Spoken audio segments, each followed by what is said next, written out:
नहमदुहु व नसल्ली अला रसूलिहिल करीम अम्मा बाद फ़अऊज़ु बिल्लाहि मिनश्शैतानिर रजीम बिस्मिल्लाहिर रहमानिर रहीम। मोहतरम ख़वातीन व हज़रात, पेन मैनेजमेंट के हवाले से अगर बात की जाए तो जिस तरह मैंने आपको एक और वीडियो में भी बताया था कि पेन मैनेजमेंट के लिए किस दवाई का हम इंतखाब करते हैं वो डिपेंड करता है सिवियरिटी पे कि कितनी शिद्दत है उस पेन में, यानी दर्द की शिद्दत के साथ। और शिद्दत के बाद जो दूसरी चीज़ आती है वो है ईटियोलॉजी के दर्द का बायस बनने वाली चीज़ें कौन सी हैं। आया वो इन्फ्लेमेशन है, इन्फेक्शन है, या कोई सर्जिकल प्रोसीजर है, या कोई ट्रॉमा है, या कोई खुदा ना खास्ता कोई फ्रैक्चर वगैरह है। तो इस तरह के पेन मैनेजमेंट के लिए जो सिवियरिटी का इंडेक्स इस्तेमाल किया जाता है, यानी जो पैमाना दर्द की शिद्दत को नापने के लिए इस्तेमाल किया जाता है, उसमें माइल्ड, मॉडरेट और सीवियर पेन, यानी कम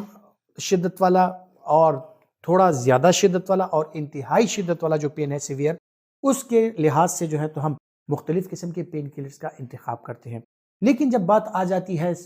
इमरजेंसी में पेन को कंट्रोल करने के लिए, चाहे वो ट्रॉमेटिक पेन हो, चाहे वो पोस्ट सर्जिकल पेन हो, यानी कोई ऑपरेशन हुआ है उसके बाद पेन है, या खुदा ना खास्ता कोई फ्रैक्चर वगैरह हुआ है, कोई एक्सीडेंट हुआ है, ट्रॉमा के बाद जो पेन होता है, या डेंटल एक्सट्रैक्शन या इस तरह के और कुछ इस तरह की प्रोसीजर्स हो जाते हैं जिनके बाद दर्द बहुत ज़्यादा होता है, तो उसके लिए मुख्तलिफ किस्म की चीज़ों का इस्तेमाल किया जाता है, मुख्तलिफ दवाइयों का इस्तेमाल किया जाता है। और ख़ुसूसन जो इन्फ्लेमेटरी पेन को कम करने के लिए non steroidal anti inflammatory drugs का इस्तेमाल किया जाता है। अब non steroidal anti inflammatory drugs जो हैं ये ओरल फार्मूलेशन में अवेलेबल हैं, सिरप फॉर्म में, कैप्सूल फॉर्म में, टैबलेट फॉर्म में ये अवेलेबल होती हैं। लेकिन बाज़ औक़ात इमरजेंसी में हमें पेन को कंट्रोल करने के लिए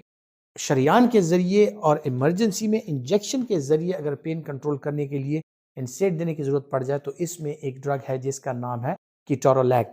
कीटोरोलैक जो है ख़वातीन व हज़रात एक पोटेंट पेन किलर है, और माइल्ड टू मॉडरेट या बहुत ज़्यादा सीवियर ना हो, मॉडरेट टू सीवियर पेन जो हो, तो उसमें कीटोरोलैक का इस्तेमाल अगर किया जाए तो ये बहुत जल्द पेन पर काबू पा लेता है, पेन बहुत जल्द कम हो जाता है। लेकिन इसका ड्यूरेशन ऑफ एक्शन जो है वो ज़्यादा अरसे तक नहीं रहता, और उसको कवर करने के लिए इमरजेंसी में जब आप एक दफ़ा पेन को कंट्रोल कर लेते हैं, उसको कवर करने के लिए फिर और दवाइयों का सहारा लेना पड़ता है, जिनमें non steroidal anti inflammatory drugs भी हो सकती हैं, और साथ ही साथ में जो ओपियाइड एनाल्जेसिक्स हैं उनका इस्तेमाल भी किया जा सकता है। जिस तरह मैंने अर्ज किया कि कीटोरोलैक एक इमरजेंसी ड्रग है, और इमरजेंसी में पेन कंट्रोल हासिल करने के लिए इसका इस्तेमाल किया जाता है, इंजेक्टेबल ड्रग है। अब इसको जब आप इंजेक्ट करते हैं तो उसके कुछ साइड इफ़ेक्ट्स भी हो सकते हैं, जिनमें लोकल साइट इरिटेशन, यानी जहाँ पे आप इंजेक्ट कर रहे हैं वहाँ पर एलर्जी होना, जिस शरियान में आप उसको इंजेक्ट कर रहे हैं वहाँ पर पेन होना, उसका फ्लेबाइटस हो जाना, यानी उस शरियान का इन्फ्लेम हो जाना, साथ में सुर्खी आ जाना उस जगह पे, ये मामूल की बातें हैं जो कि इसके साथ कॉमन साइड इफ़ेक्ट हैं। जो बड़े से साइड इफ़ेक्ट्स हैं इसमें, इसके साथ जैसे आप इंजेक्ट करते हैं, चूँकि आईवी अक्सर औक़ात होता है, यानी शरियान में जाता है, तो इसके साथ सर चकराना, मतली होना, वॉमिटिंग का होना, ये चीज़ें जो हैं तो इसके साथ हो सकती हैं। बहुत से लोग हैं कि उनको अगर कीटोरोलैक इंजेक्ट किया जाता है, उनको एकदम से मतली की और वॉमिटिंग की, यानी उल्टियों की शिकायत हो जाती है, उनका सर चकराने लगता है और उनका सर जो है वो भारी हो जाता है। कुछ लोगों का ब्लड प्रेशर इसके साथ कम हो जाता है और उनको चक्कर भी आ सकते हैं, और खुदा ना खास्ता उनका ब्लड प्रेशर इस हद तक कम हो सकता है कि वो गिर भी सकते हैं। इसके अलावा ख़वातीन व हज़रात, ये ड्रग जो है ये सेफ किन लोगों में है? जिन लोगों में क्रॉनिक लिवर डिजीज़ या क्रॉनिक किडनी डिजीज़ का कोई इशू ना हो, तो उन लोगों में ये एक सेफ ड्रग गर्दानी जाती है, और उनके गुर्दे ठीक काम कर रहे हैं, क्योंकि उसका ज़्यादातर अखराज जो है वो रीनल एक्सक्रीशन है, गुर्दे के ज़रिए इसका मेटाबॉलिज्म होता है। तो इस वजह से जब भी आप कीटोरोलैक या किसी एनसेड्स का इस्तेमाल करने लगते हैं, तो आपको ये बावर करना ज़रूरी है कि आपके पेशेंट के रीनल फंक्शंस जो हैं, यानी उसके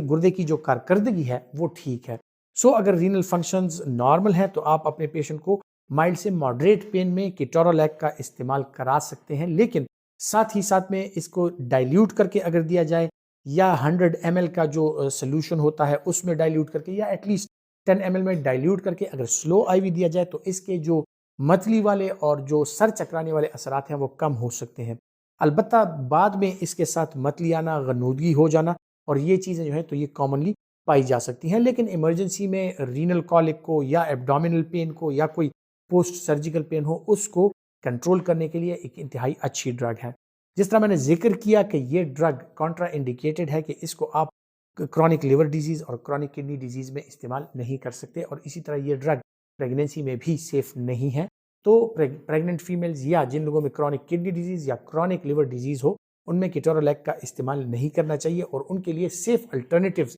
जो दवाइयाँ होती हैं पेन किलर, उनका इस्तेमाल करना चाहिए। ख़वातीन हज़रात, उम्मीद करता हूँ कि मेडिसिन नॉलेज के हवाले से जो वीडियोज़ मैं आप तक पहुँचाता हूँ ये आपके लिए फ़ायदेमंद साबित होंगी, और अगर आप समझते हैं कि आपके लिए फ़ायदेमंद है तो ये वीडियोज़ दूसरों तक ज़रूर पहुँचाएँ ताकि उनको भी फ़ायदा हो। अपना बहुत सा ख्याल रखिएगा। अल्लाह हाफ़िज़।